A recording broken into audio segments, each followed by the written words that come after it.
Garfield Boyce. I live at 1504 Foxhaven Court in Mt.Juliet. I'd like to mention to the Commission that in this instance you had no guidance. This is a new situation for the Commissioners. However, you wisely set parameters, a time frame, and so forth. You did so without significant precedent or knowledge, and I think that you did a nice job. But when you set those parameters, you said, I'm going to appoint someone. I'm going to give them the ability to interview people and then to make a determination. That determination was made. I think that you got all of the things that you wanted to hear. I think that Attorney Flowers did question people. She put them in parameters. She put them in the parameters that you established. In fact, I think she went beyond the parameters that you established, and she looked also for, as she, I believe, stated, underlying reasons and so forth. Was there something else going?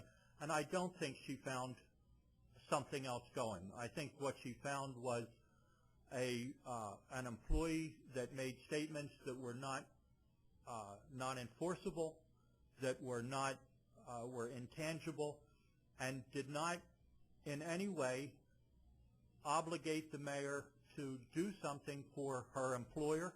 Her employer did not gain anything by anything the mayor did or said. I don't believe there was any kind of a conflict of interest. I think you got your answer. I think you asked your questions and you got your answer. You established your limits.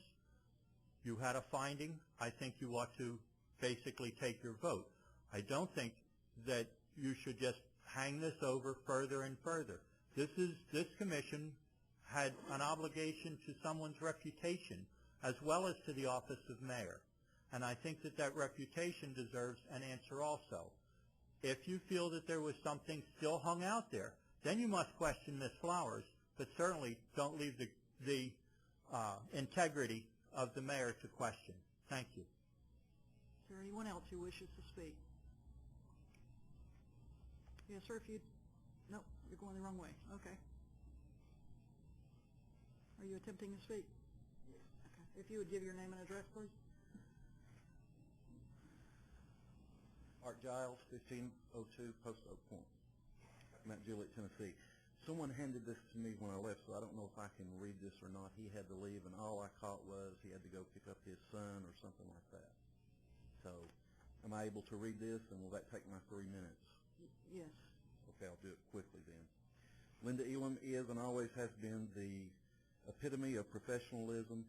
She has always held the best interest and well-being of the citizens of Mt.Juliet at the forefront. I have never known her to err in judgment. I have never known her to waver from the truth. And those of us that know her would expect nothing less. David, and I can't read his last name, Landry. And then what I have to say is, and I agree with David on this, but what really concerns me tonight is just like this gentleman was talking about over here. If you had concerns about Ms. Flowers, you should have voiced them, and you shouldn't have voted for her to make this or to do this investigation. So I think you should vote on what Will Sellers has proposed, and I can't see any other way for you to vote except to go on and end this. If you had questions about it, you shouldn't have allowed Ms. Flowers to conduct this investigation. Thank you. Anyone else? Yes, ma'am, if you would come to the front and give your name and address, please.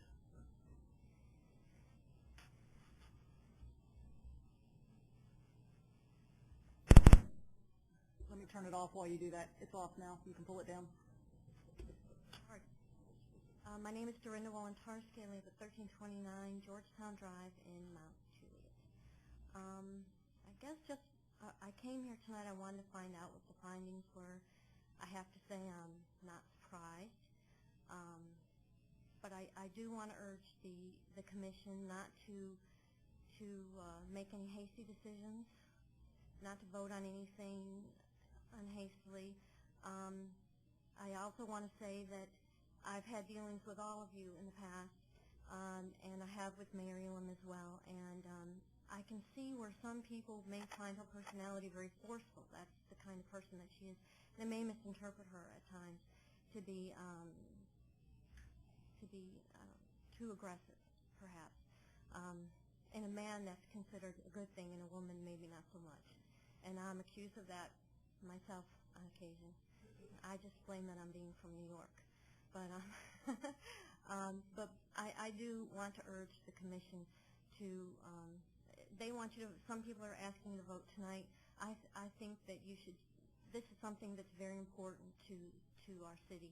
We're at a crossroads, and I want you to take your time to think about what Ms. Flowers said and what this means to the city and the future of the city and where we want to go from here in the future, and not be hasty about it, and think about even if there's a possibility of doing another investigation with another lawyer. I don't know if that's possible, because it sounds to me like not all the commissioners are happy with the way the investigation came out, and if that's the case, then possibly we should do another investigation. It shouldn't be just left to, well, this is all we've got to deal with, because I don't think that that's an appropriate way to deal with it as well.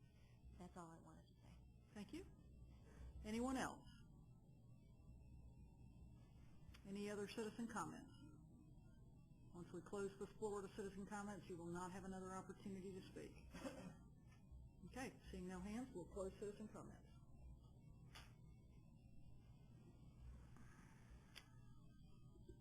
Right. Any discussion by the commission? I'll second your referral, but do you have a date?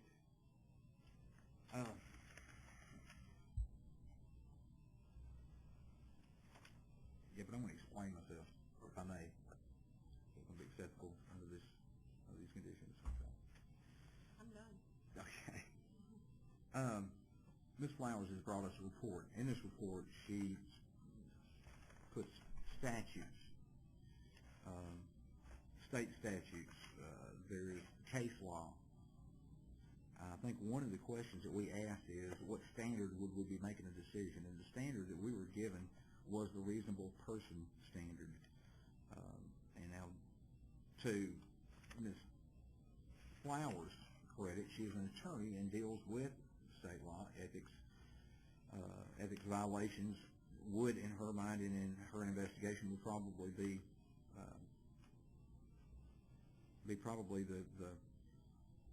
the focus of the investigation. What we have to deal with is whether or not, in the minds of a reasonable person, there would be cause for question of the actions. I don't know that what happened here is or is not. I don't believe that we've been given all of the information that we need to be able to make that decision, and I don't believe that we are qualified to make that decision tonight without having the statements from all of those interviews at least in front of us, and give us an opportunity to look at those and know as to what context they were given their answers and to what questions they were given their answers. And that is the reason for my deferral. I just, we are setting, for lack of a better way, at least for our city, we're setting a precedent. And this will kind of lead us into any future, hopefully, we'll never have another question like this come up. This is painful for the mayor, and I do want it over with, but this is going to kind of give us a direction as to what we might have to endure in the next go-around, if there were to be a next go-around. So I think that we need to be very deliberate, very slow with the way we approach the final decision. And I think at this point we need to go ahead and defer this. Now, I don't know that the next meeting would be the proper place to do that. I'll just leave that up to the commission to fill in the blank on that one.